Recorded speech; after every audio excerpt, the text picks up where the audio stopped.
Most people still think this is just another tariff fight between Washington and Ottawa, just another loud Trump conflict, just another round of pressure designed to force concessions.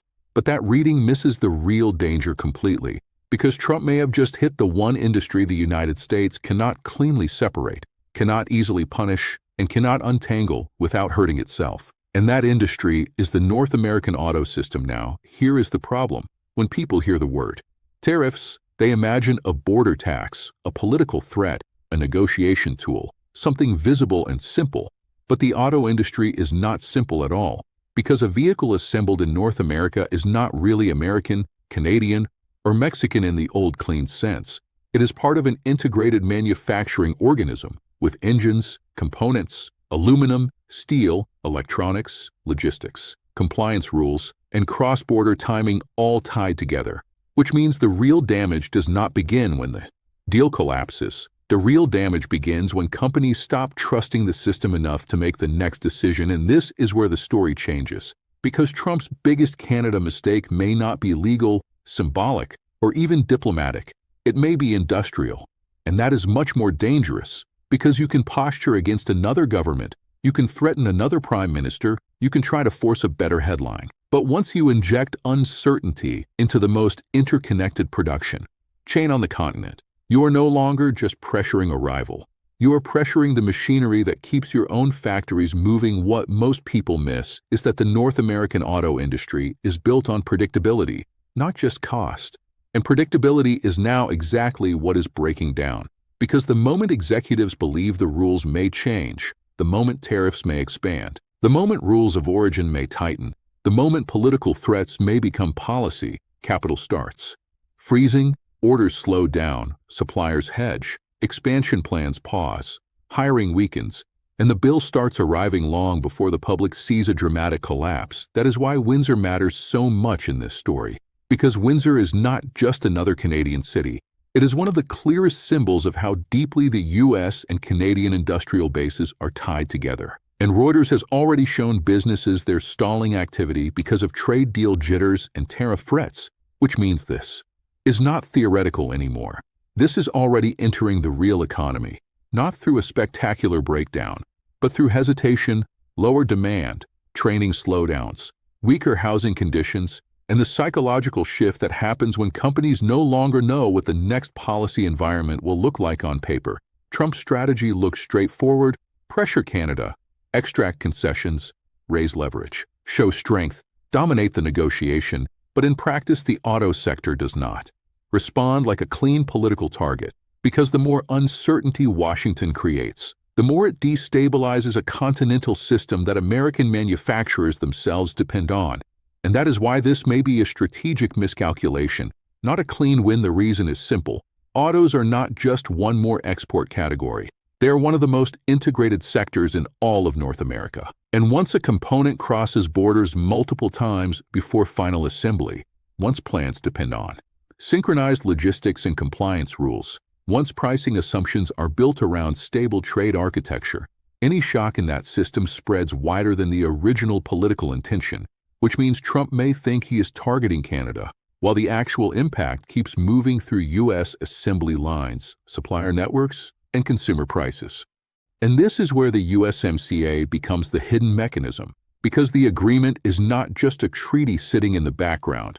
It is the framework that tells firms how to invest, where to assemble, how to source, and what level of certainty they can trust. And now the review of that agreement in 2026 is becoming part of the risk itself, because once business leaders believe the framework may be politicized, weakened, or reshaped under threat, they start behaving defensively before any final decision is made. That is why the review of automotive rules of origin matters so much, and why the U.S. International Trade Commission launching that review is not just technical noise, because rules of origin are the legal architecture that determines what qualifies for trade protection inside the agreement.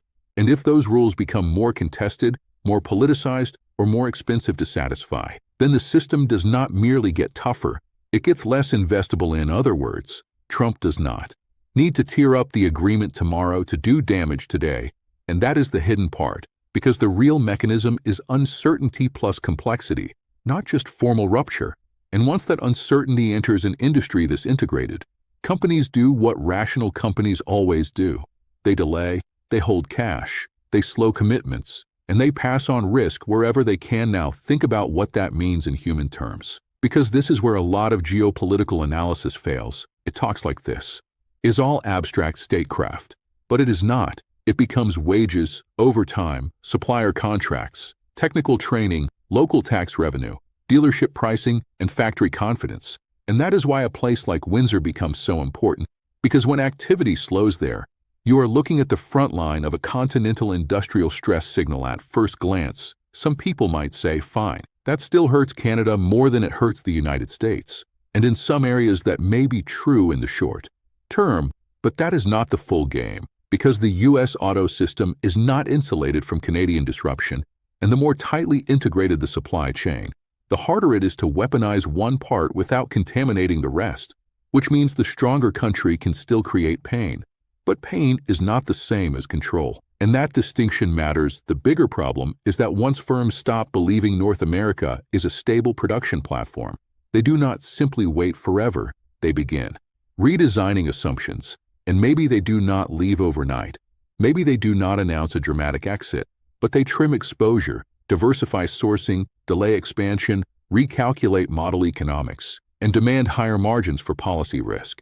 And once that happens, the damage is no longer just cyclical, it becomes structural. That is exactly why this may be Trump's biggest Canada mistake, because he may have targeted one of the only systems where leverage does not travel in a straight line.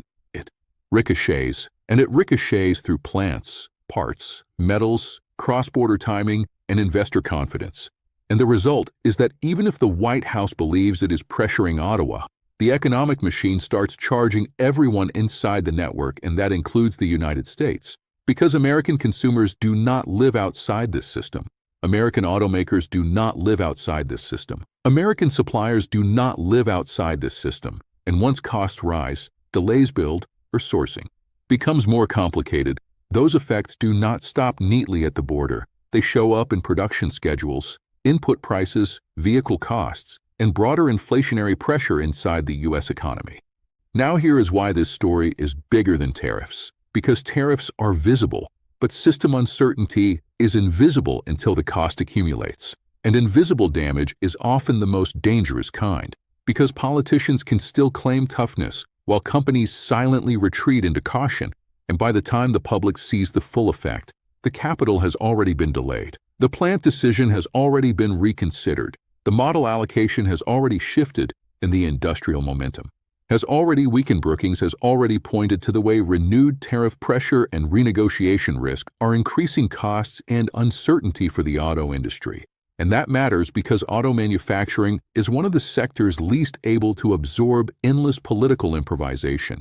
It depends on long planning cycles, supplier confidence, capital intensity, and rule clarity, which means the policy environment itself becomes part of the cost base, and once the policy environment becomes unstable, everyone pays a premium, not just in money, but in caution, and caution may be the most underestimated force in all of this, because factories do not need to shut down tomorrow for the damage to begin. They only need to stop moving forward with confidence.